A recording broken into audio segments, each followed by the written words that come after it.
আরেকটা অপশন হচ্ছে পুরো বিশ্বে যুদ্ধ বাঁধিয়ে দিয়ে পুরো বিশ্বের আয়তন ছোট করে ফেলা। আর আমি কনফিডেন্ট আমার বক্তব্যে, এটা আমার ধারণা, আমার ইস্তেহাদও বলতে পারেন, যদিও আমি মুস্তাহিদ নই। আমার ইন্টারপ্রিটেশন, এই শব্দটা ভালো হবে, ইস্তেহাদ না বলে বলছি আমার ইন্টারপ্রিটেশন, যে অচিরেই তারা পুরো বিশ্বে একটা বড় যুদ্ধ বাঁধিয়েই ছাড়বে। দেখেন, ইনশাআল্লাহ অচিরেই তারা পুরো বিশ্বে একটা বড় যুদ্ধ না বাঁধানো পর্যন্ত থামবে না। ইরান মাঝখানে চেষ্টা করেছে আমরা সোনাতে তেল কেনা বেচা করবো, সোনা দিয়ে। ওই জন্য দেখেন ইরানের সাথে অলওয়েজ লেগে আছে, অলওয়েজ একটা ফিকশন লেগে আছে। আমি অবাক হব না যদি কয়দিন পর ইরানকে হামলা করে, আমি অবাক হব। আসসালামু আলাইকুম রহমতুল্লাহি ওয়া বারাকাতুহু। আলহামদুলিল্লাহ, আপনাদের এলাকার নাম হচ্ছে বদরগঞ্জ। হ্যাঁ, বদরগঞ্জ। বদরের যুদ্ধ কত হিজরিতে হয়েছে? বদরগঞ্জবাসীর এই খবর আছে কিনা, জানা আছে কিনা? জি বলেন, আপনারা তো জানেন, আলেমরা তো জানেন, আলেমদের কথা বলছি। জি, খ্রিস্টাব্দ না, হিজরি বলেছি। কত হিজরি? সুবহানাল্লাহ, সুবহানাল্লাহ। হ্যাঁ, গুগলে সার্চ দিয়ে বললেন নাকি? উত্তর ঠিক আছে, মাশাআল্লাহ। নবী সাল্লাল্লাহু আলাইহি ওয়াসাল্লাম নবী হয়েছেন 40 বছর বয়সে। জন্মগ্রহণের আগে বাবাকে হারিয়েছেন, তারপরে 6 বছর বয়সে মাকে হারিয়েছেন, 8 বছর বয়সে দাদাকেও হারিয়েছেন।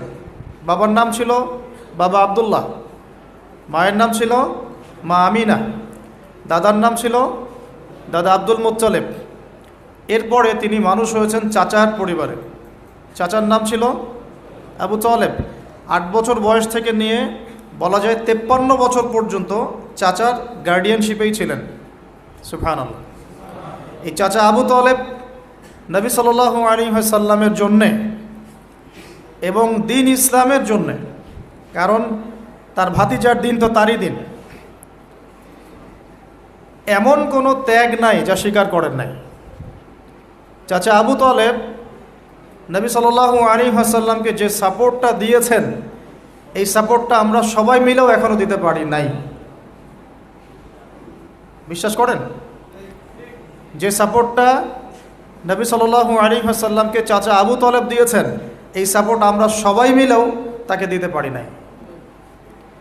চাচা আবু তালেব শেষ পর্যন্ত কালিমা পড়েন নাই।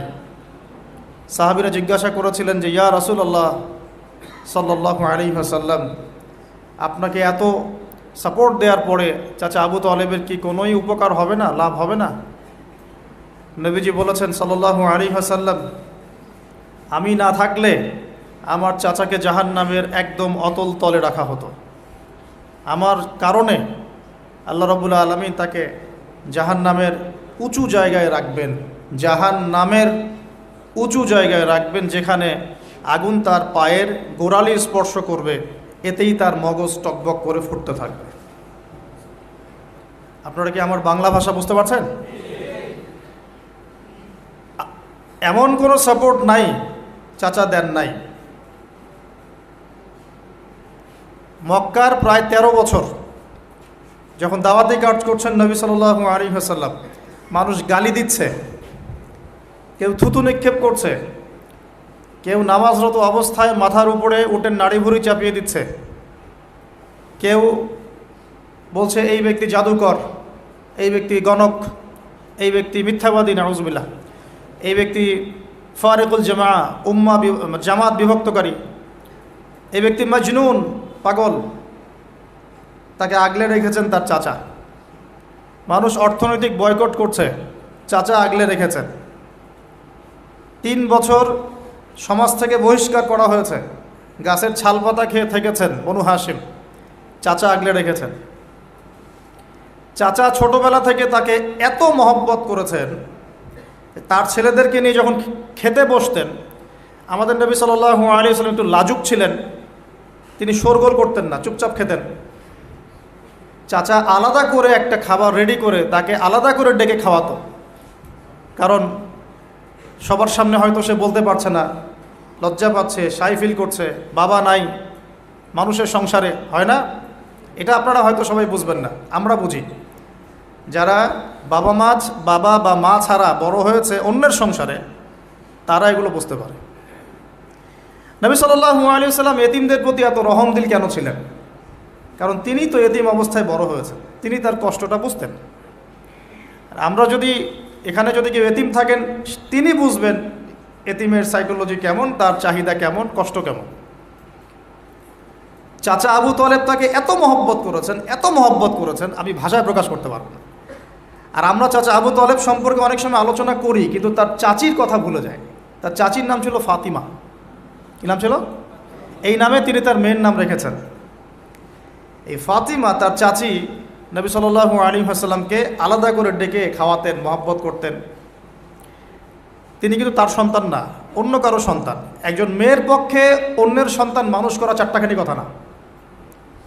সতীনের সন্তানই সহ্য করতে পারে না, আর অন্য মানুষের সন্তান নিজের মতো করে মানুষ করা একটা মেয়ের পক্ষে এত সহজও না। তো এই কাজটা চাচি করেছেন। আমি একটা জায়গায় আসতে চাচ্ছি, এত কিছু করার পরেও, সমাজের মানুষের অত্যাচার, নির্যাতন সব থেকে ভাতিজাকে প্রোটেক্ট করার পরেও শেষমেশ তিনি কালিমা লা ইলাহা ইল্লাল্লাহ সাক্ষ্য দেন নাই। শেষ মুহূর্তে নবী সাল্লাল্লাহু আলাইহি ওয়াসাল্লাম বারবার বলছিলেন, হে চাচা, খালি কালিমা পড়েন, আমি আপনার জন্য আল্লাহর কাছে সুপারিশ করব।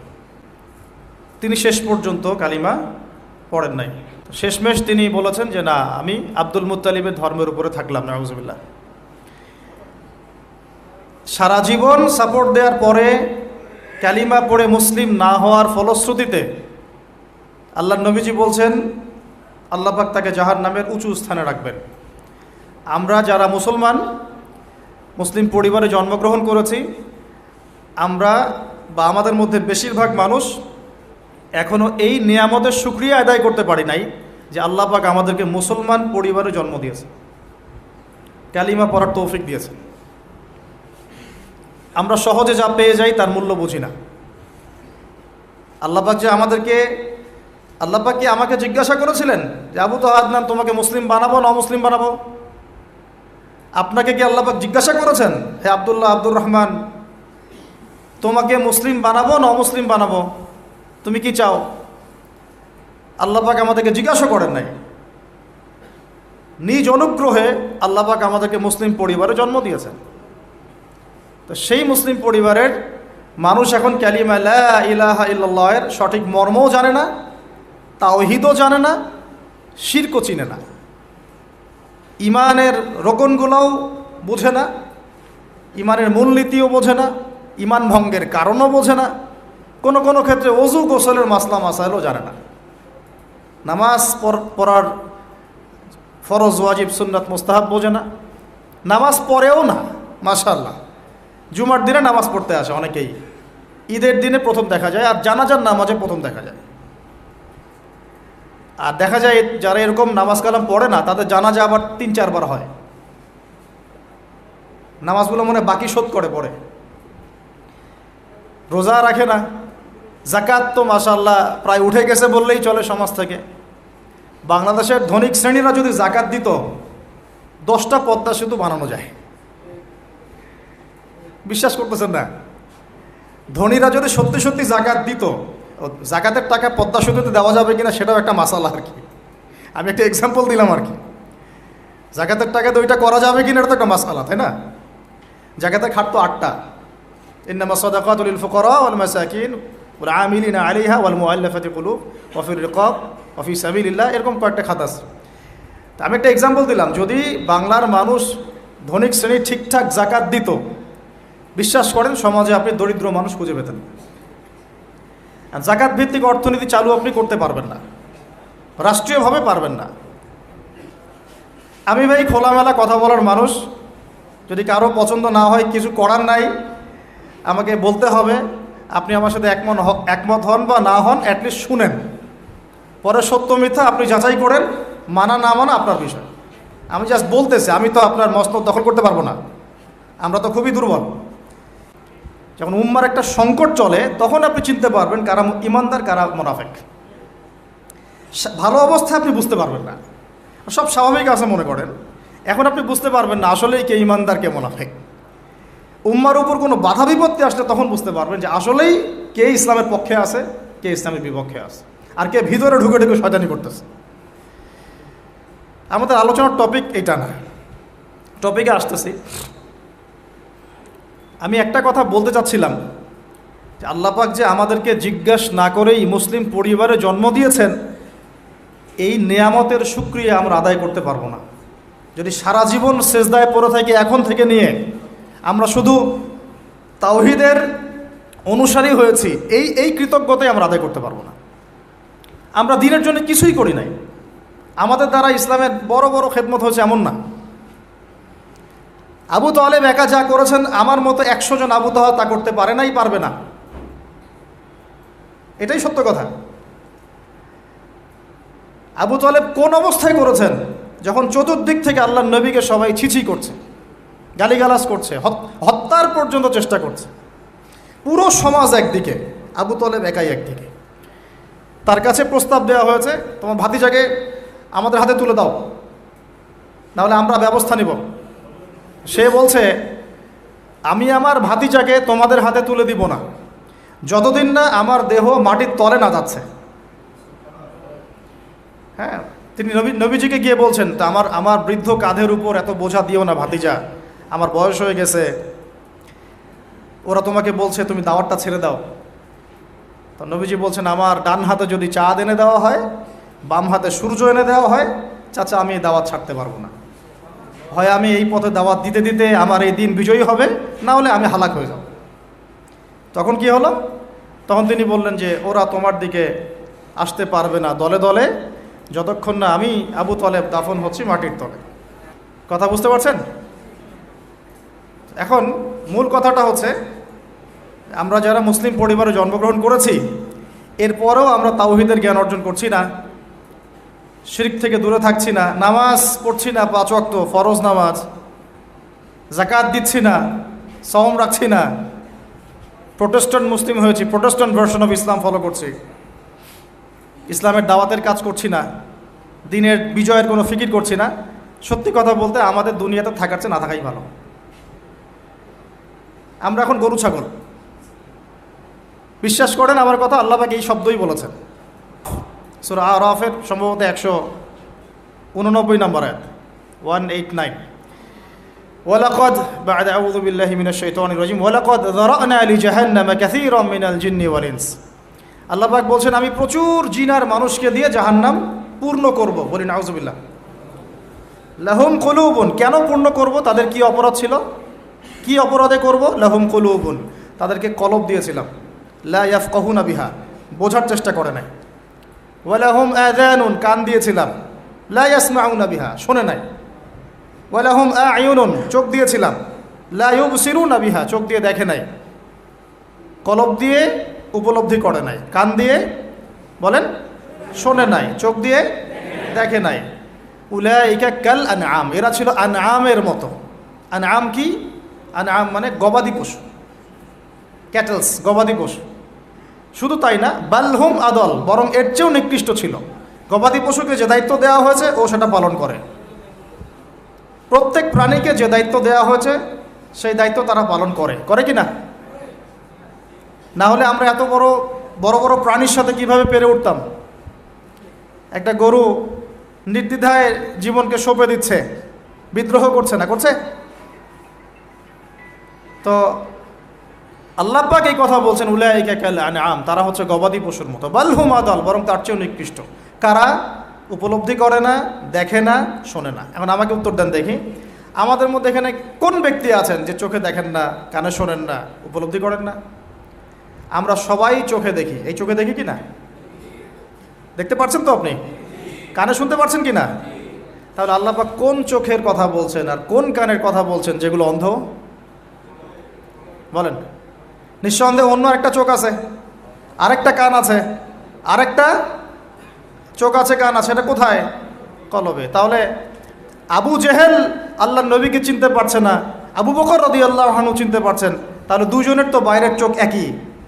কোন চোখ তাহলে অন্ধ আবু জেহেলের, যে কারণে আবু জেহেল আল্লাহর নবীকে চিনতে পারল না? বলেন। এখন বলেন, মুসলমান পরিবারে জন্ম নেওয়ার পরে আমরা যারা নামাজ পড়ি না, জাকাত দেই না, রোজা রাখি না, সামর্থ্য হয়েছে হজ করি না, জুমার দিনে আসি, ঈদের দিনে আসি, হ্যাঁ, সৎ কাজে আদেশ করি না, অসৎ কাজে নিষেধ করি না, কোরআন তেলাওয়াত করা শিখি না, রাসূলের সুন্নাহ মাফিক জীবন করি না, আর অর্থনীতি রাজনীতিতে গেলাম না, ওটা গেলামই না, বাদ, ওটা তো অনেক বড় স্কেল।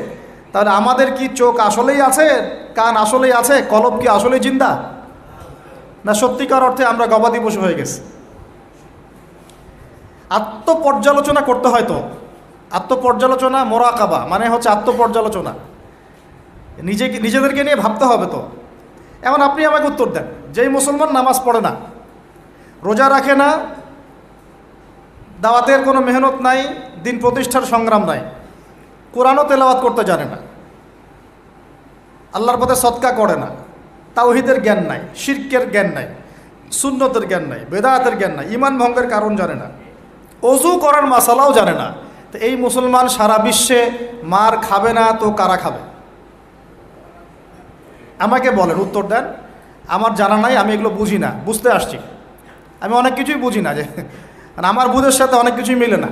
আমার বুঝ এইটা যে মার খাবো না তো খাবে কারা,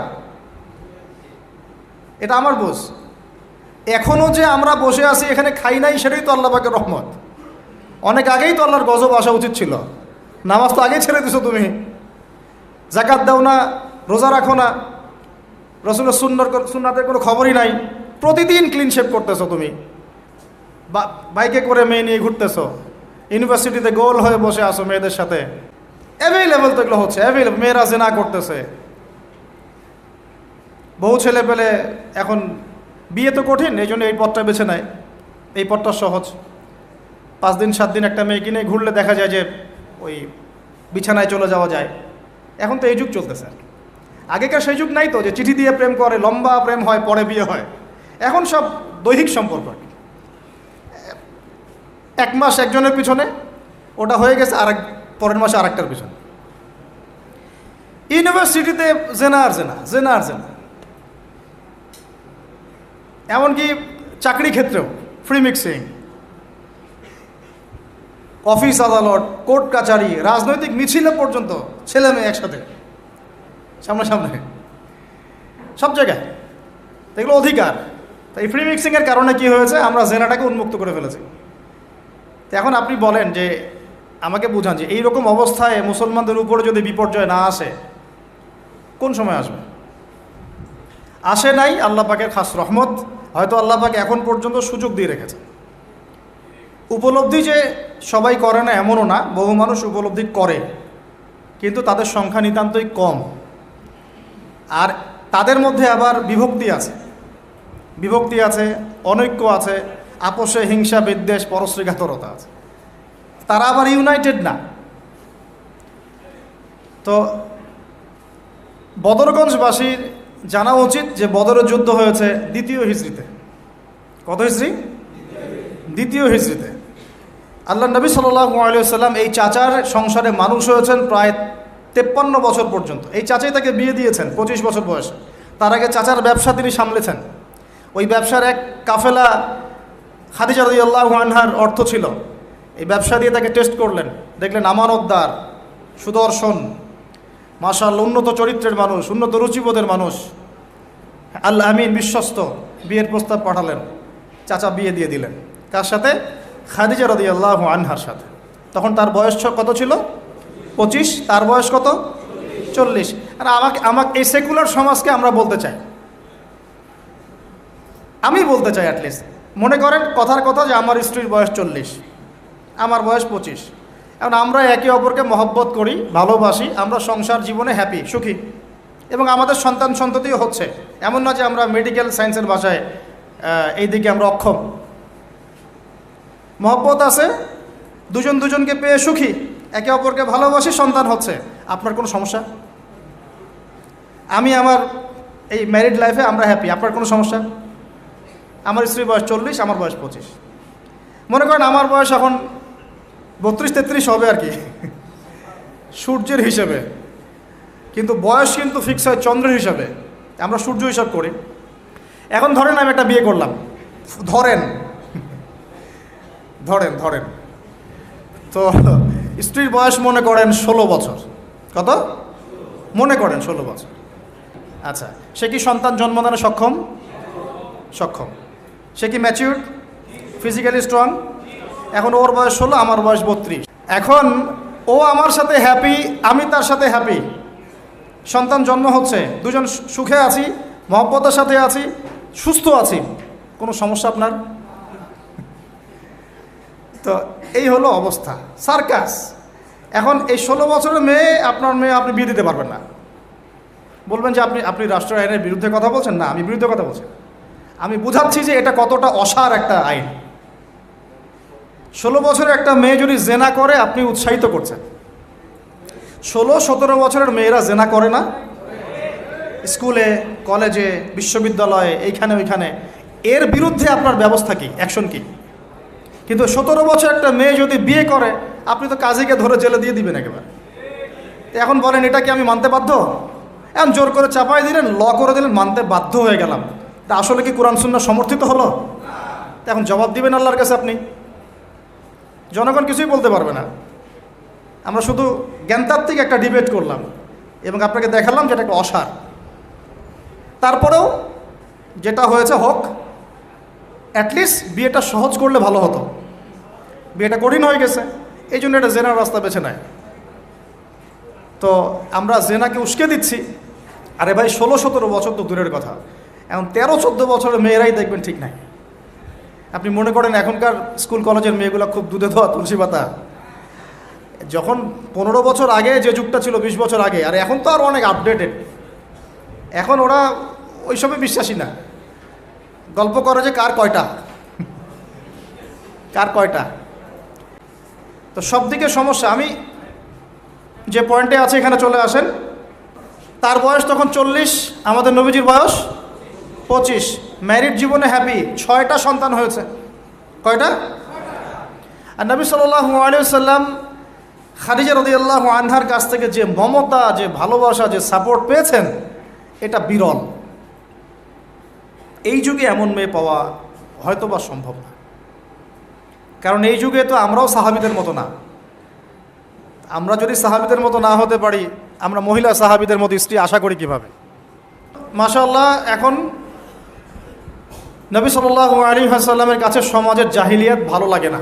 একটু বোঝার চেষ্টা করি, কি জাহিলিয়াত ভালো লাগে না? তিনি দেখেন যে মক্কার মানুষ মূর্তি পূজা করে, তিনি দেখেন মক্কার মানুষ সুদ খায়, মক্কার মানুষ জেনা করছে, মাদক খাচ্ছে, হানাহানি, মারামারি, কাটাকাটিতে আছে। তার এগুলো ভালো লাগে না।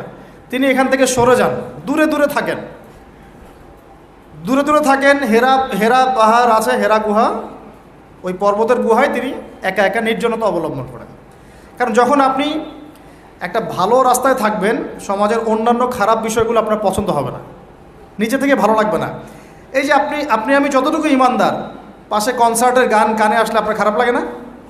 লাগে তো, আপনি বুঝতে পারেন না? চোখের মধ্যে খারাপ কিছু পড়ে গেলে আপনার খারাপ লাগে, মনে হয় যে এখান থেকে চলে যেতে পারলেই বাঁচি। আপনি বাসে যাচ্ছেন, দেখলেন যে ড্রাইভার গান ছেড়ে দিল, দিদি তেরা দেবার দিওয়ানা, আর বাসে কেন জানি এইসব গানই বাজে। আমরাই নাকি ভাষার জন্য আবার যুদ্ধ করেছি, লজ্জা আমাদের। আমরাই নাকি ভাষার জন্যে রক্ত দিয়েছি, কিন্তু আমাদের সব কেন জানি হিন্দি সংস্কৃতি। হ্যাঁ, তো কত বড় ভণ্ডামি আমাদের মধ্যে আছে দেখেন। ভাষার জন্য আমরা লড়াই করেছি, জীবন দিয়েছি, গর্বের, এটা অবশ্যই আমাদের জন্য গর্বের। কিন্তু আমাদের ঘরে ঘরে এখন হিন্দি কেন? ঘরে ঘরে হিন্দি কেন? তাহলে আমরা কি এটা কি দিবস পালন করার বিষয়, না আদর্শ লালন করার বিষয়? কোর্ট কাচারি, অফিস আদালত, সব কিছুর ভাষা হচ্ছে ইংরেজি, ওখানে বাংলা চলে না কেন? আমরা কি ইংরেজির জন্য যুদ্ধ করেছি? এই উপমহাদেশ 200 বছর শাসন করেছে ব্রিটিশরা, তারপর আমাদের বাপদাদারা যুদ্ধ করে ওদেরকে এখান থেকে তাড়িয়ে দিয়েছে। কিন্তু ওরা চলে গেলেও ওদের কোনো সুন্নত নিয়ে যায় নাই, ওদের সব সুন্নত দিয়ে গেছে। কোর্ট কাচারির সুন্নত দিয়ে গেছে, অর্থনৈতিক ব্যাংকিং সুন্নত দিয়ে গেছে, রাজনৈতিক সুন্নত দিয়ে গেছে, এমনকি পোশাক আশাকের সুন্নতও দিয়ে গেছে। এমনকি বাথরুমের টয়লেট ওইটাও দিয়ে গেছে, সবখানে এখন হাই কমোড, ব্রিটিশ ইংলিশ। তো ওরা কি আসলেই চলে গেছে? আর আমরা কি আসলেই স্বাধীন? কে বলবে এইগুলো আর কে ভাববে? আর মানুষ এগুলো কবেই পজিটিভলি নেওয়ার চেষ্টা করবে আল্লাহ ভালো জানেন। বাট আমরা বলে যাচ্ছি ইনশাল্লাহ একদিন না একদিন ইসলাহ হবে ইনশাল্লাহ। আল্লাহ পাক যেন সহজ করেন এবং কবুল করেন। এখন কথা হচ্ছে যে তিনি দেখেন আরবের লোকজন সুদ খায়, মদ খায়, জেনা করে ইত্যাদিতে, তিনি একা একা থাকা শুরু করলেন। একা থাকতে থাকতে ওই সময় তিনি যেভাবে ইবাদত করতে পারতেন সেভাবে ইবাদত করেছেন। কারণ আগেও ইবাদতের কিছু সিস্টেম ছিল, কারণ আরবের মানুষরা দাবি করতো তারা হচ্ছে মিল্লাতে ইব্রাহিমের উপর আছে, বিকৃত, কিন্তু ওরা মনে করতো আমরা ইব্রাহিমের ধর্মের উপরেই আছি। এখন 40 বছর বয়সে নবী সাল্লাল্লাহু আলাইহি ওয়াসাল্লামের কাছে প্রথম ওহীটা চলে আসতো। প্রথম ওহী কি ছিল ভাই? কোন সূরা? সূরা আলাকের কত নম্বর আয়াত? প্রথম আয়াতটা, প্রথম ওহীটা কি সংক্রান্ত ছিল? নামাজ পড়ো, রোজা রাখো, হজ করো, যাকাত দাও, মূর্তি পূজা করো না। কি বলেছেন আল্লাহ পাক? ইকরা বিসমি রাব্বিকাল্লাযী খালাক। হে নবী, কথাটা বুঝুন, হে নবী মুহাম্মদ সাল্লাল্লাহু আলাইহি ওয়াসাল্লাম, আপনি যেগুলো দেখে ব্যথিত, যে সমাজটার এই যে জাহেলিয়াত আপনি দূর করতে চান, যাদেরকে নিয়ে আপনি চিন্তাগ্রস্ত, আপনার কাছে ভালো লাগে না এই জাহিলিয়াতগুলো, এগুলোকে দূর করতে হলে আগে পড়াশোনা করতে হবে, জ্ঞান লাগবে। আগে কি লাগবে? ওই জায়গায় মুসলমানরা পিছিয়ে পড়ার কারণে আজকে এই অবস্থা হয়েছে। দুজনের বুঝে আসছে, দুজন ঠিক বলছে। ওই ইকরা বিসমি রাব্বিকাল্লাযী খালাক, এই পড়াশোনা থেকে আমরা পিছিয়ে পড়েছি বলেই আমাদের আজকে অবস্থা হচ্ছে। বলছেন, এখন বলবেন যে আমরা তো পড়াশোনা করছি, সাক্ষরতার হার তো আমাদের 80, 67, 77 এরকম আর কি। তো সত্যিই কি পড়ছি? ইকরা বিসমি রাব্বিকাল্লাযী খালাক অর্থ হচ্ছে পড়ুন আপনার রবের নামে, যিনি আপনাকে, যেই জ্ঞান আপনাকে আপনার স্রষ্টার দিকে নিয়ে যাবে সেটাই তো জ্ঞান। আর এখনকার আমাদের জ্ঞানগুলো কি সত্যি আমাদেরকে আল্লাহর দিকে নিয়ে যাচ্ছে নাকি আল্লাহ থেকে দূরে সরাচ্ছে? তাহলে বোঝেন। এখন আপনি যদি বলেন যে তাহলে কি আপনি শুধু মাদ্রাসা শিক্ষাকেই সমর্থন করছেন, জেনারেল শিক্ষা সমর্থন করছেন না? আমি বলবো না, আমি নিজেও জেনারেল শিক্ষিত একজন মানুষ। আমরা অনার্স মাস্টার্স করেছি এবং আমরা কখনো সেকেন্ড হইনি আলহামদুলিল্লাহ, কয়েকবার ছাড়া। তো আমরাও জানি ব্যাপারগুলো কি। আমরা জেনারেল শিক্ষার উপকারী শিক্ষাগুলোকে সমর্থন করি, কিন্তু কোরআন এবং সুন্নাহ ইসলামের মূল শিক্ষাটাকে বাদ দিয়ে এই জেনারেল শিক্ষা আমার কোনো উপকার করবে না।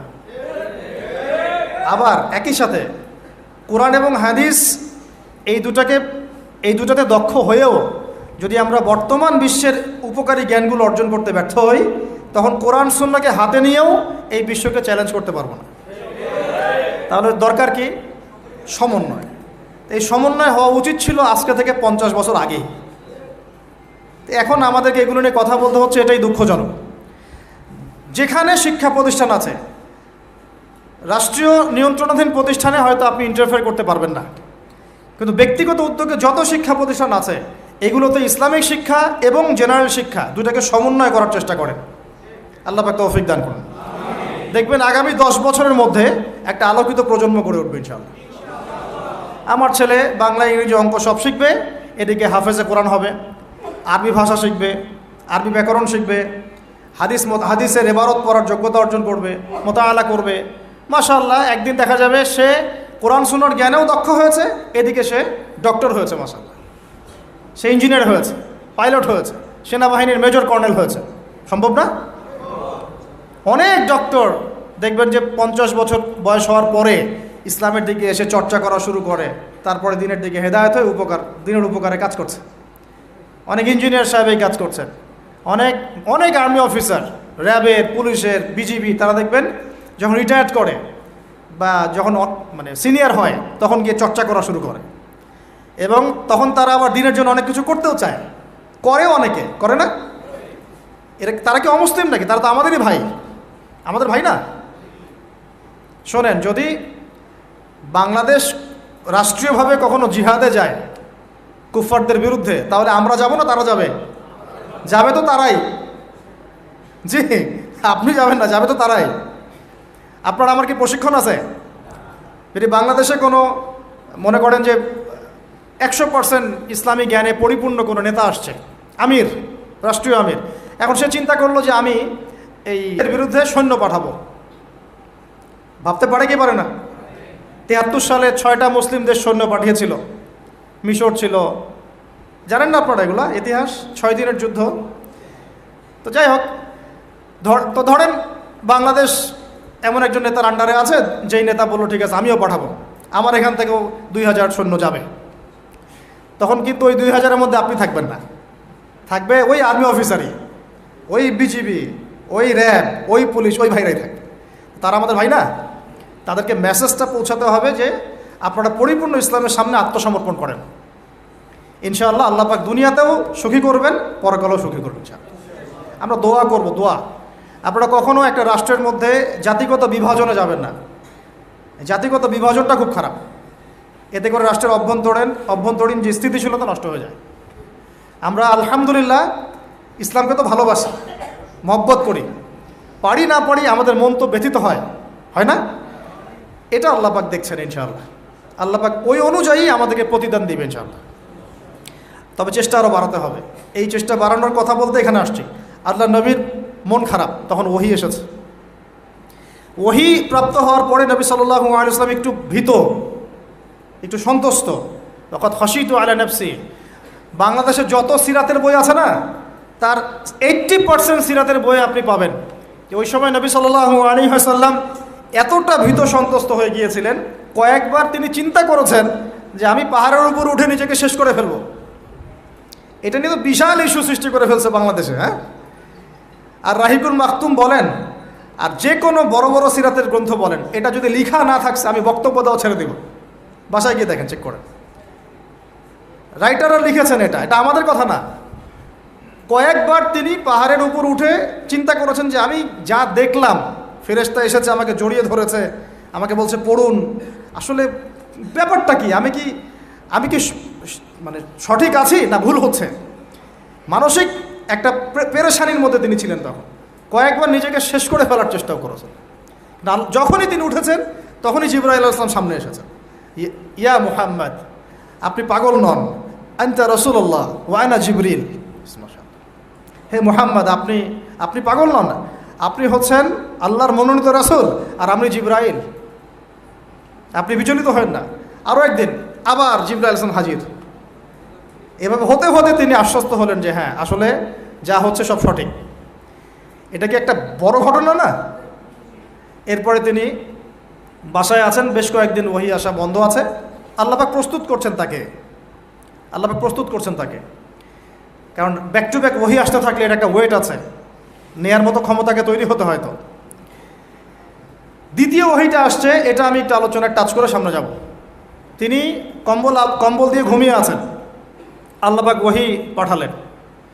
যখন ওহী পাঠাচ্ছেন, খাদিজা রাদিয়াল্লাহু আনহা দেখছেন যে নবী সাল্লাল্লাহু আলাইহি ওয়াসাল্লাম একটু অস্বাভাবিক আচরণ করছেন। তিনি বলছেন আপনি শুয়ে পড়েন, রেস্ট নেন। নবীজি বলছেন আমার এখন রেস্ট নেওয়ার সময় নাই। আল্লাহ পাক আমাকে বলেছেন ইয়া আইয়ুহাল মুদ্দাসসির, হে কম্বল আবৃত রাসূল, কুম, উঠে দাঁড়ান, ফাংজির, মানুষকে সতর্ক করেন। তো কুম ফাংজির অর্থ মানে এই না যে বিছান থেকে উঠে মাটিতে দাঁড়ান। মানে হচ্ছে আপনার কাছে যা আসছে এটা সত্য, এটা দ্বীনে হক, আল্লাহর পক্ষ থেকে আসছে। অতএব আপনি এই সত্যের বাণী নিয়ে সমাজের মধ্যে দাওয়াতি কাজে নেমে পড়েন। ফাংজির, মানুষকে সতর্ক করেন। ও রব্বাকা ফাকাব্বির, আপনার রবের তাকবীর পাঠ করেন। ও সিয়াবাকা ফাতাহহির, আপনার কাপড় পরিচ্ছন্ন রাখেন। কাপড় মানে শুধু বাইরের পোশাক না, ভিতরের হৃদয়ের পোশাকটাও। ও রুজজা ফাহজুর, যত অনর্থক বিষয় আছে ছেড়ে দেন। ওয়ালা তামনু তাস্তাকসির ওয়ালি রব্বিকা ফাসবির, কিছু পাওয়ার আশায় আপনি কাউকে সদকা করেন না, কারো কাছে কিছু পাওয়ার আশায় আপনি সদাকা করেন না, বরং আপনার রবের জন্য আপনি সবর করেন। কত গভীর কথা। এটা নিয়ে কিন্তু আলোচনা খুব বেশি হয় না। আমরা আলোচনা করি প্রথম ওহীটা কী ছিল, এটা দ্বিতীয় ওহী ছিল। উঠুন, সতর্ক করুন। আপনি যা ভাবছেন এরকম কিছু না, আপনি নবী, আপনি শেষ নবী। এই মহাবিশ্বে আপনার মতো কোনো নবী আসে নাই। আপনি সর্বশ্রেষ্ঠ নবী, আপনি সর্বশ্রেষ্ঠ আখলাকের অনুসারী, আপনার উম্মত হচ্ছে সর্বশ্রেষ্ঠ উম্মত। আপনি উঠুন, মানুষকে সতর্ক করুন, কাপড় পবিত্র রাখুন, অনর্থক বিষয় ছেড়ে দেন, আল্লাহর জন্য সবর করেন, আল্লাহর জন্য তাকবীর পাঠ করেন, বলেন আল্লাহু আকবার। এই শুরু হলো মিশন। এই মিশন শুরু হওয়ার পরে 13 বছর, কয় বছর ভাই? 13 বছর মক্কায় তিনি প্রথম 3 বছর গোপন দাওয়াত দিয়েছেন, তারপরে প্রকাশ্য দাওয়াত দেওয়া শুরু করেছেন। এই প্রকাশ্য দাওয়াত যখনই দেওয়া শুরু করেছেন, ব্যাস সমাজে কনফ্লিক্ট লেগে গেল, হক আর বাতিলের লড়াই। তিনি যাদেরকে নিয়ে দাওয়াত দিচ্ছেন, আবু বকর সিদ্দিক, ওসমান বিন আফফান, আব্দুর রহমান বিন আউফ, তালহা বিন উবাইদুল্লাহ, সাদ ইবনে আবি ওয়াক্কাস, হ্যাঁ, বেলাল ইবনে রাবাহ, আব্দুল্লাহ বিন মাসউদ, এরকম সাহাবী 40 জন বা 80 জন। আর নিজের ঘরে আছে স্ত্রী আলী ইবনে আবি তালেব, যায়েদ ইবনে হারেসা, জাফর বিন আবি তালেব। আর এই দাওয়াত যখন চলতে লাগলো, সমাজের মানুষ প্রকাশ্য রূপ যখন ধারণ করলো, এই পক্ষে আছে আবু জেহেল, আবু লাহাব, উতবা, সাইবা, রাবিয়া, আশরাক বিন শারিক, এরকম কিছু মানুষ। ঠিক আছে, এমন কনফ্লিক্ট যে এটা কিছুতেই মিউচুয়াল হচ্ছে না, কিছুতেই হচ্ছে না। সিরাত পড়তে হবে আপনাদেরকে, একটা লেকচারে সব কিছু তো বলা যাবেই না, সময় আমাদেরকে অ্যালাউ করবে না, পাশাপাশি আমারও এনার্জি কুলাবে না। ঠিক আছে, এমন কোনো কষ্ট নাই যা তাকে দেয়া হয় নাই, সাহাবীদেরকে দেয়া হয় নাই।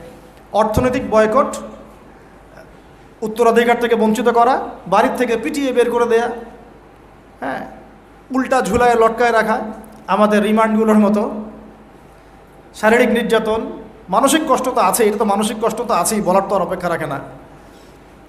তারপরে কেউ বেচাকেনা করবে না, চলাফেরা করবে না, সামাজিক বয়কট, রাস্তা দিয়ে গেলে মানুষ টিটকারি মারে, এই যে পাগল যাচ্ছে, এই যে জাদুঘর যাচ্ছে। ব্যাপারটা বোঝার চেষ্টা করেন, মানে এমন কোনো নির্যাতন নাই যা করা হয় নাই। আমি ক্ষুদ্র কেটে দেখেছি প্রায় 14 বা 15 বার আল্লাহ নবী সাল্লাল্লাহু আলাইহি ওয়াসাল্লামকে হত্যা করার চেষ্টা করা হয়েছে, প্রায় 14-15 বার তাকে হত্যা করার চেষ্টা করা হয়েছে। আর তাকে সারা জীবনে প্রায় এরকম 15-16টা গালি খেতে হয়েছে সারা জীবনে। কাকে খেতে হয়েছে? যে মানুষের আগেও কোনো গুনাহ নাই, পরেও কোনো গুনাহ নাই, যিনি সব কষ্ট করছেন শুধু উম্মতের জন্যে, কারণ তিনি তো মাকামে মাহমুদে যাবেন, জান্নাতুল ফিরদাউসুল আলায় যাবেন। তার কি নিজের জন্য এই কাজগুলো করা? 13টা বছর যখন মক্কায় এভাবে নির্যাতিত হতে হলো, এই যে বলা হচ্ছে সাহাবীদেরকে গলায় দড়ি দিয়ে রাস্তায় হেঁচড়ে নিয়ে আসা হয়েছে, উত্তপ্ত বালুর মধ্যে শুইয়ে উপরে পাথর চাপা দেওয়া হয়েছে, আগুনের কয়লা জ্বালিয়ে দেওয়া হয়েছে, উপরে শুইয়ে দেওয়া হয়েছে, গায়ের চামড়া এবং গোশত, চর্বি এগুলো গলে গলে কয়লা নিভে গেছে। আমরা কি একটু ইমাজিন করতে পারি কিনা? আপনারা তো ফেসবুকে ঢুকলে চিত্রগুলো দেখছেন, বাচ্চাকে নিয়ে দৌড়াচ্ছে, বোনদের অবস্থা, ভাইদের অবস্থা। কিছুটা আঁচ করতে পারেন কি আসলে কি হয়েছিল 1400 বছর আগে? এগুলোই হয়েছে, এগুলো ইসলামের চিরায়ত সুন্নত। হকপন্থীদের উপর এগুলো আসবেই, যদি না আসে ওয়াল্লাহি আপনি হকপন্থী না, ওয়াল্লাহি আপনি হকপন্থী না। আপনি প্রোটেস্ট্যান্ট ভার্সন অফ ইসলামে আছেন অথবা মডারেট ইসলামে আছেন, এটাও ঠিক ওটাও ঠিক, আমি মাঝামাঝি থাকবো। আমি এটা ফখর করে বলছি না, পশ্চিমের কয়েকটা কান্ট্রি থেকে আমাকে অফার করা হয়েছিল মালয়েশিয়া সফরের পরে, যে আমাদের এখানে আসেন, দাওয়াতি কাজ করেন, মানে দাওয়াতি কাজ করেন মানে কনফারেন্স, এইভাবে কনফারেন্স করেন। মালয়েশিয়া যেমন হয়েছে আমরা আয়োজন করতে যাচ্ছি, 7 দিনের জন্য আসেন, 3 দিনের জন্য আসেন, ঠিক আছে? তা আমি বললাম যে আমার লেকচার কি শুনছেন কোনোদিন আপনারা? তো বলে না, বিভিন্ন ক্লিপ দেখেছি, পুরো লেকচার তো শোনা হয় নাই। তা বললাম যে আগে ইউটিউব চ্যানেল থেকে সব লেকচারগুলো শুনেন, তারপর যদি মনে হয় যে ওখানে গেলে আমি সেফ, তাহলে নিয়ে যান। তো এখন পর্যন্ত আর রেসপন্স করেন নাই। তো মডারেট ইসলামের সুযোগ নাই ইসলামে, ইসলামী তাহলে আমরা মডারেট হয়ে যাব, ওদের আদর্শও চলবে, আমাদেরটাও চলবে, তালগোল পাকায় একটা ভিশন 2030 বানাবো, এইসব ইসলাম চলবে না। বুঝতে পারছেন না কথা? ইসলাম চির প্রাচীন, চির নতুন, চির আধুনিক, এর কোনো ব্যতিক্রম ব্যত্যয় নাই। ওর মূলনীতির কোনো পরিবর্তন হবে না, ওর মূলনীতির জায়গায় থাকবে। কিন্তু হয়তো প্রযুক্তিগত উন্নয়ন হতে পারে, শাখা প্রশাখাগত কিছু ফুরুই পার্থক্য আসতে পারে, কিন্তু আসলি কোনো পার্থক্য আসবে না। তো যে কথাটা বলেছি এটা চিরায়ত সুন্নত, যে নির্যাতনটা মক্কায় হয়েছে। যদি না হয় বুঝে নেবেন যে আপনার বা আমার ইসলামিক চলাফেরার মধ্যে কোনো একটা ল্যাকিংস আছে, বা আমরা Protestant version of Islam follow করছি। এটা হচ্ছে মুযাবযাবিনা বাইনাহুম, মানে এদিকেও না ওদিকেও না, দুটার মাঝখানে। আল্লাহ রাসূল সাল্লাল্লাহু আলাইহি ওয়াসাল্লাম বলেছেন, একটা হাদিস বলি তাহলে আপনি বুঝে নেবেন যে আমরা আসলে কোন জায়গায় আছি।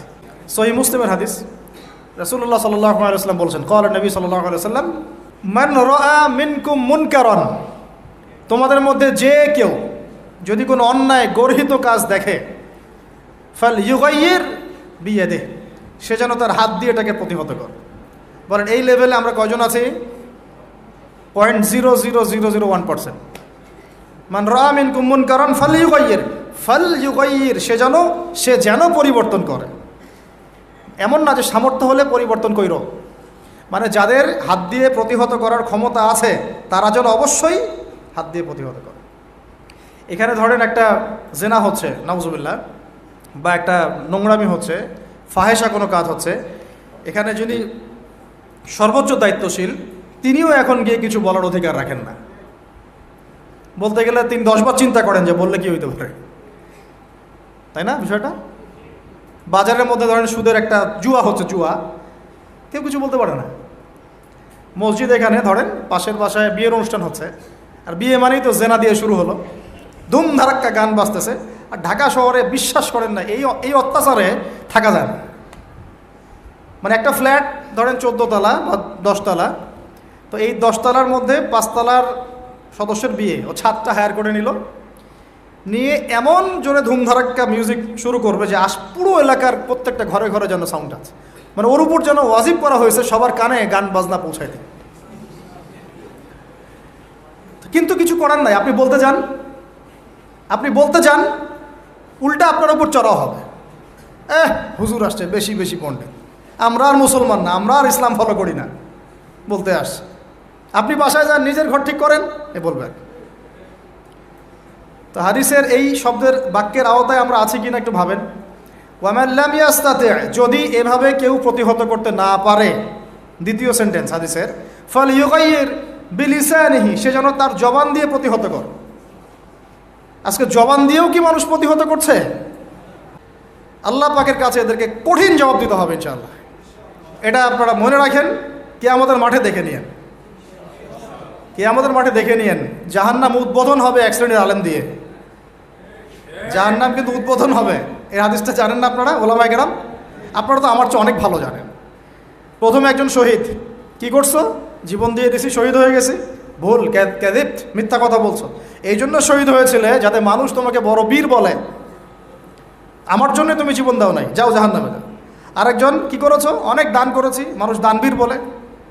আল্লাহ বলছেন যে মিথ্যা বলছো, মানুষ যেন দানবীর বলে এই জন্য দান করেছে। দান করার সময় সতর্ক থাকেন, লোক দেখায় দান করেন না, আগে তো দানটা বেশি করেন আপনারা। তা আমরা এই সুযোগটা নিব, অবশ্য আমরা বেশি বেশি দান নিব এখন তাদের কাছ থেকে, ঠিক আছে? তাদেরকে ইনভাইট করবো আর দান বেশি করে নিব, ভুলেও না, এই কাজ ভুলেও করবেন না। রিক্সাওয়ালা ভাইয়ের কাছ থেকে সৎকার নেবেন 10 টাকা, মুচি ভাই, তরকারিওয়ালা, ভ্যান চালক, এদের কাছ থেকে হালাল টাকা থেকে টাকা নেবেন। ওই ব্যারাট মসজিদ থেকে দিন প্রচার হবে, আর হারাম টাকার এসি মসজিদ থেকে দিনের কোনো প্রচার হবে না। বাংলাদেশে এসি মসজিদের অভাব নাকি? আমার কথা রাগ করতেছেন নাকি? বাংলাদেশে এমন অনেক মসজিদ আছে কোটি কোটি টাকার প্রজেক্ট, ঠিক শেষ জামানার হাদিসের মতো। নবীজি বলেছেন শেষ জামানায় কিছু মসজিদ হবে চাকচিক্যময়, একদম গর্জিয়াস, হেদায়েত উঠে যাবে। পরের লাইন হচ্ছে হেদায়েত উঠে যাবে, ওঠে নাই? নামাজ শেষ, মসজিদ বন্ধ। মসজিদে খাদেমদের মাঝে মাঝে অস্থিরতা দেখলে মনে হয় যে বাসায় গিয়ে সুন্নতটা পড়ি, এখানে পড়ার দরকার নেই, বিরক্ত হচ্ছে মনে হয়। নামাজ শেষ হওয়ার পর তাড়াতাড়ি এসি বন্ধ করতেছে, লাইট অফ করতেছে, ফ্যান অফ করতেছে। ভাই তাড়াতাড়ি যান, কিন্তু বিল উঠতেছে। আল্লাহ আমাদেরকে বোঝার তৌফিক দান করুন। তো উম্মার ক্রান্তি লগ্নেই আপনি এগুলো চিনতে পারবেন, তাছাড়া পারবেন না। আল্লাহ নবী বলছেন, যদি তোমরা হাত দিয়ে প্রতিহত করতে না পারো, যেটা সামর্থ্য আপনার নাই, মুখ দিয়ে যেন প্রতিবাদ করে। এখন এই জায়গায় আমাদের ইমান দিকে আছে না নাই? এইসব ইস্যুতে যাদের লিখার ক্ষমতা আছে তাদের উপর লিখা ওয়াজিব, যাদের বলার ক্ষমতা আছে তাদের উপর বলা ওয়াজিব, যাদের আরও বড় কোনো সহায়তা পাঠানোর সুযোগ আছে না এটা পাঠানো তাদের জন্য ওয়াজিব, যাদের রাষ্ট্রীয়ভাবে কিছু করার ক্ষমতা আছে ওইটা করা তার উপর ওয়াজিব, আর যার এসব কোনো কিছুই করার ক্ষমতা নাই তার উপর দোয়া করা ওয়াজিব। আমাদের কি দোয়া করার ক্ষমতা নাই? আল্লাহ পাক শুনবেন না আমাদের দোয়া? এখন আসেন, ফাইল্লাম ইয়াস্তাতি, যদি তোমরা এতেও সক্ষম না হও, আরে বাবা মুখে কথা বলারও সুযোগ নাই, মুখে বললেও সমস্যা, অবস্থা খারাপ। আবু হুরায়রা রাদিয়াল্লাহু আনহু বলেছিলেন একটা কথা, যে আমি এমন অনেক এলেম জানি যেগুলো যদি আমি এখন বলা শুরু করি আমার গর্দান থাকবে না। সে একই কথা আমাদেরকেও মাঝে মাঝে ইশারা ইঙ্গিতে বলতে হয়, যতটুকু বলছি এতে বুঝে নেন, এর চেয়ে বেশি বলতে গেলে আমাদের গর্দান নাও থাকতে পারে। তো ভাই আমরা যারা মুখ দিয়ে বলতে পারবো না তাদের ফাইল্লাম ইয়াস্তাতি ফাবি কলবিহি, তাহলে যেন অন্তর থেকে ঘৃণা করে। এখন আপনি বলেন এই হাদিসের আওতায় আমাদের ইমান টিকে আছে না নাই? অ্যাটলিস্ট মন থেকেও কি ঘৃণা করে? সাধারণ মানুষ মন থেকে অন্তত ঘৃণা করে। আর যদি ওয়াযালিকা আদআফু মিনাল ঈমান, মানে এটা হচ্ছে ঈমানের সবচেয়ে নিচু লেভেল, তার মানে যার মন থেকেও ঘৃণা আসছে না, ঈমানের সাথে কোনো সম্পর্ক নাই। ব্যাস সোজা কথা। আকীদা নিজের আমল নামার ফিকির করেন, কেউ কাউকে বাঁচাবে না কালকে আমাদের মাঠে। যদি এই দুনিয়াতে আমরা হকপন্থী না হতে পারি, শ্বাস চলে গেলে আর হকপন্থী হতে পারবো। আমরা কিছু করতে পারবো না আমরা জানি। এখন এখানে বসে দোয়া করতে পারছেন, আপনি হয়তো আপনি মন থেকে ব্যথিত হচ্ছেন, হ্যাঁ, মুখ দিয়ে কিছু প্রতিবাদ করতে পারছেন, ফেসবুকে লিখতে পারছেন, এই তো আপনার দৌড়। আমাদের দৌড় এই পর্যন্ত না, আমরা তো রাষ্ট্রীয়ভাবে চাপ দিতে পারবো না, ওই জায়গায় আমরা নাই। আপনারা ওলামায়ে কেরামদেরকে জিজ্ঞাসা করেন, বড় বড় ওলামায়ে কেরামদেরকে, আহলুল ফেসবুক ওয়াল জামায়াত কেনা, আহলুল নেফাক ওয়াল জামায়াত কেনা, এগুলো না, হকপন্থী ওলামায়ে কেরাম যারা, তাদেরকে জিজ্ঞাসা করবেন, যদি কোনো মুসলমান মেয়েকে তুলে নিয়ে যাওয়া হয়, ফিকহের যে কোনো কিতাব থেকে ফতোয়া নেবেন, যদি কোনো মুসলমান মেয়েকে কেউ অন্যায়ভাবে তুলে নিয়ে যায় মুসলিম রাষ্ট্র থেকে এবং তার শ্লীলতাহানি করে, তাহলে তার উপর আমাদের হুকুম কি, আমাদের করণীয় কি? ওলামায়ে কেরামকে জিজ্ঞাসা করে ফতোয়া নিয়েন, কি ফতোয়া দেয়। আমি জাস্ট আপনাকে দুইটা দলিল দিচ্ছি। এক, ইসলামের ইতিহাসে একটা বড় যুদ্ধের নাম তাবুক যুদ্ধ। কি যুদ্ধ? সরাসরি ব্যাটল হয়নি, কিন্তু নবী সাল্লাল্লাহু আলাইহি ওয়াসাল্লাম একটা চিঠি এভাবে লিখে একজন সাহাবীর হাতে দিয়ে পাঠিয়ে দিয়েছিলেন যে তুমি রোমান সম্রাটের কাছে যাও, রোমকদের একটা অংশ, পুরো রোমটা হিরাক্লাস ছিল, এটা একটা অংশ, গিয়ে ইসলামের দাওয়াত দাও, তার ইসলাম কবুল করে কিনা দাওয়াত দাও। চিঠি পেয়ে অহংকার বশত ওই শাসক এই মুসলিম সাহাবীকে হত্যা করে। হয় না এরকম? হ্যাঁ, এত বড় সাহস, আমাকে দাওয়াত দিতে আসে, আমরা পরাশক্তি, তোরা কোথাকার বেদুইন আরবের, এসব বলে বলে তাকে হত্যা করছে। নবী করিম সাল্লাল্লাহু আলাইহি ওয়াসাল্লাম একজন সাহাবীর হত্যার বিনিময়ে বা আমরা এই ঘটনাকে কেন্দ্র করে 30,000 সৈন্য রেডি করে যাত্রা করেছেন তাবুকের দিকে। কত হাজার? একজন সাহাবীর হত্যার বদলা নেওয়ার জন্য। এত বড় সাহস! আমার সাহাবীকে হত্যা করা হয়েছে, একজন সাহাবী, রাষ্ট্রদূত, সে কিন্তু রাষ্ট্রদূত ছিল, রাষ্ট্রদূতকে হত্যা করা কিন্তু একটা বড় অন্যায় না? বড় অন্যায়। আল্লাহ নবী ফোর্স নিয়ে 30,000 সৈন্য নিয়ে গিয়েছেন, একদম কাঠ ফাটা রোদ, 3 মাস 4 মাস পায়ে হেঁটে গিয়েছেন। ওই সময় তো সূরা তাওবার আয়াত নাজিল হয়েছে, অনেকে যায় নাই, আয়াতুন নিফাকগুলো নাজিল হয়েছে, মনে নেই আপনাদের? এই যুদ্ধেই আবু বকর রাদিয়াল্লাহু আনহু বলেছিলেন যে আমি আমার বাসায় আল্লাহ এবং তার রাসূলকে রেখে সব দিয়ে দিলাম। ওমর রাদিয়াল্লাহু আনহু বলেছিলেন আমি আমার বাসায় অর্ধেক সম্পত্তি রেখেছি, বাকি অর্ধেক দিয়ে দিলাম। উসমান রাদিয়াল্লাহু আনহু এই যুদ্ধে এই 30,000 সেনাবাহিনীর 10,000-এর দায়িত্ব নিয়েছিলেন। এই 10,000 সেনাবাহিনী 3 মাস খাবে দাবে কি পড়বে সব দায়িত্ব তার। কত বড় দানবীর চিন্তা করেন।